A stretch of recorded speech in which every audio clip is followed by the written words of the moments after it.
Hey, today I want to talk to you guys about success habits and things you can do to move your career forward. I spent the last 14 years playing over 1,000 shows, touring 22 different countries, and become a top 40 Billboard charting artist.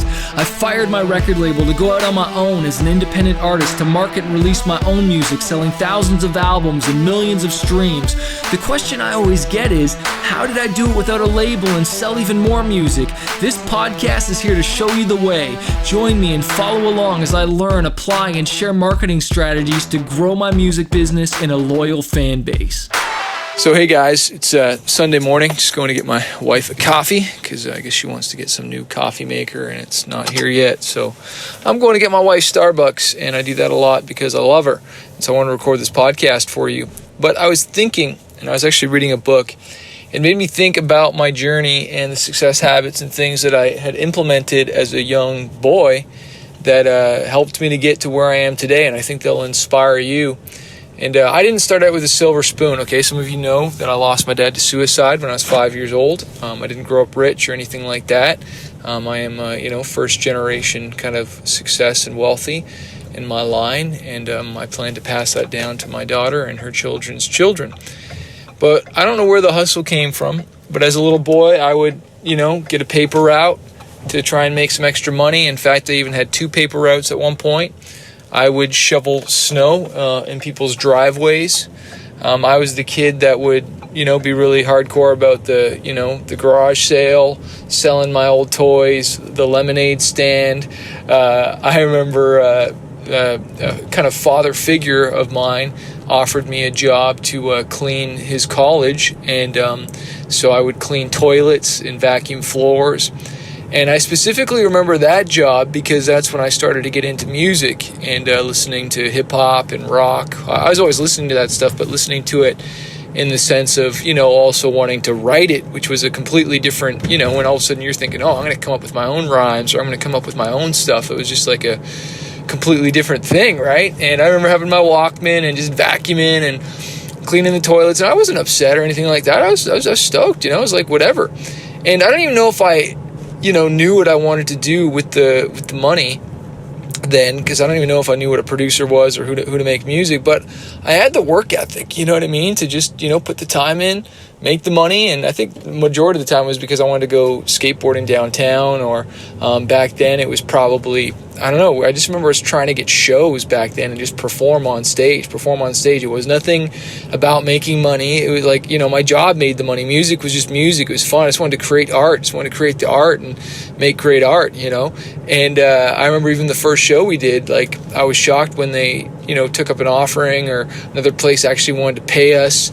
I remember fast forwarding years and years later, and I hadn't done a ton of bar shows. We had, but this one was like a ticket split or something like that, in Whitehorse, Yukon. And I remember we ended up doing like, $1,500 that night. And it's just an amazing thing to think that, music can generate cash, eventually when you stay at it. But I just wanted you to know, like, that was never my mentality when I first got started. It was always just make art and hustle and put the work in. And I just want you to know, like, have the attitude of a child, in the sense of just like be innocent, as the sense of just having fun with it and do your job and dream at the same time. I think of Eminem, who used to talk about him working at Burger King and stuff like that, and whether he hated or loved that job, obviously, he took the rest of his time and his passion to put into his art. And so, I never worked at McDonald's. I tried to work at McDonald's and tried to get jobs at places like that. I just never got hired. I don't know why. And I was really blessed because I got into kind of IT stuff, which paid a heck of a lot more money to allow me to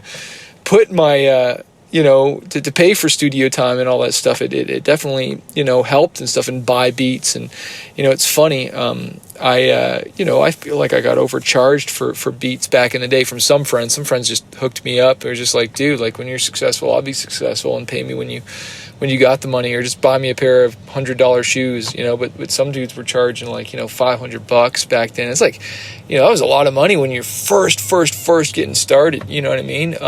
Even now, 500 is that's a good amount for a beat. That's probably a deal for me personally now, but still, it's a good chunk of change. And so, again, but I didn't care. I was just, trudging forward and just like, okay.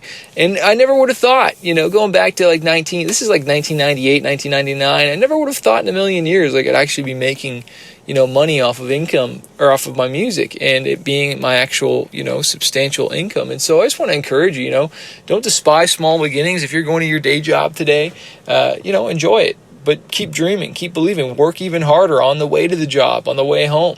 If you are allowed to listen to beats, listen to ideas, listen to how you can get your songs better, listen definitely about marketing, about this podcast, which we really focus on a lot here, and getting your message out there, getting your music out there. Because the one thing that always comes back to me, man, whenever I got a new song out or whatever, you want to jump, what's the next song? I don't really think that way too much anymore. I think, what can I do to get this song out to more people that have never heard of me before?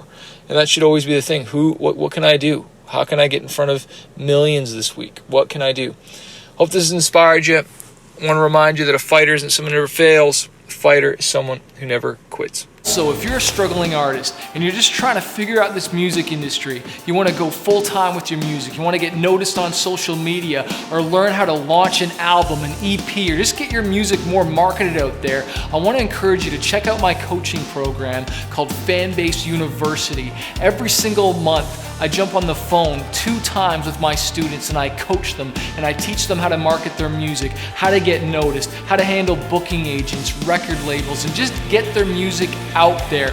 Also, you get access to exclusive training, you get interviews with music industry professionals. If you want to find out more and not do this on your own, not struggle, because I've wasted thousands of dollars on my career and now I want to coach other artists. Check out my program, fanbaseuniversity.com, or click the link below to find out more info.